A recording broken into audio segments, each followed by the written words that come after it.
Our competition was fairly straightforward. We decided on a line following challenge that kind of combined with stopping and waiting for something to open, like the gate that you saw in the past video. It was chosen for a mixture of its simplicity. It wasn't so simple that we only spent a day on it, but it wasn't so complicated that we ran out of time. And both teams took a fairly similar approach when you really looked at it, and the end result was a tie. And so I'll go forward and introduce my teammates. I am Ian Waltz. My teammates are Bryce Howard, Isaac Orozco, Jason Shields, McCoy Bila, and Trevor Elliott.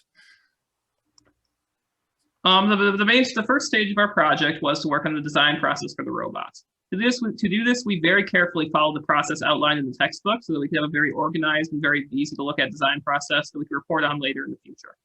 This involves a lot of pseudocode as well as this flowchart, which you can see here on this table, which we used to plan out the general process our code would follow before we used it. We also made sure to take advantage of code we used in the past so that we'd all be on the same page during the design process.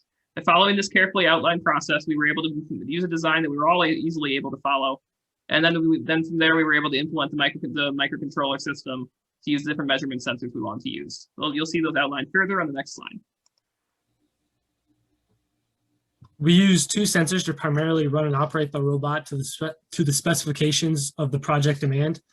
We used a line follower, is what we called it, but it was a QR sensor. So this detected the difference between light and dark reflective surfaces. So usually we use 2 instead of 3. So we used 2 and kept the line in between. So if one sensor were to come in contact with the dark line, the value would change. So then we would correct it to steer it the other way. And the other sensor we used was an ultrasonic sensor. This took precedence over all of the transducers. So if it came within a certain distance of our gate, it would shut all motors off, even if it was on the line or off the line, or no matter which QR sensor was in contact. So that was our outermost if statement on our code. So yeah, that's all. As for the signal conditioning for this lab, we had similar conditions as lab 6, where our moving average filter we decided not to use since our delay was actually pretty small, as shown as this graph. And because of that, we went ahead and took it out of our analysis of this competition. When it came to selecting an electronically controlled actuator, the decision process was not very thorough because it didn't need to be.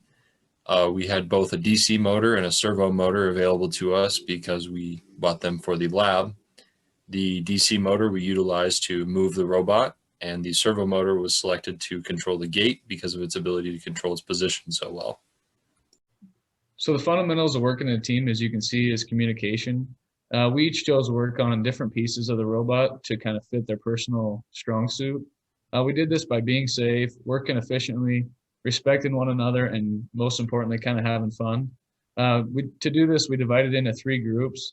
One person was working with group 5 to build the track. 2 people built the physical model of the robot, and then 3 people worked on the code. We didn't really have any conflict within our group, but if we did, we would have resolved it in a civil manner. The way we develop trust in each other is by assigning each other tasks and keeping them accountable by setting time dates and due dates. Thank you for your time. We had a lot of fun in this project, and we'll see you.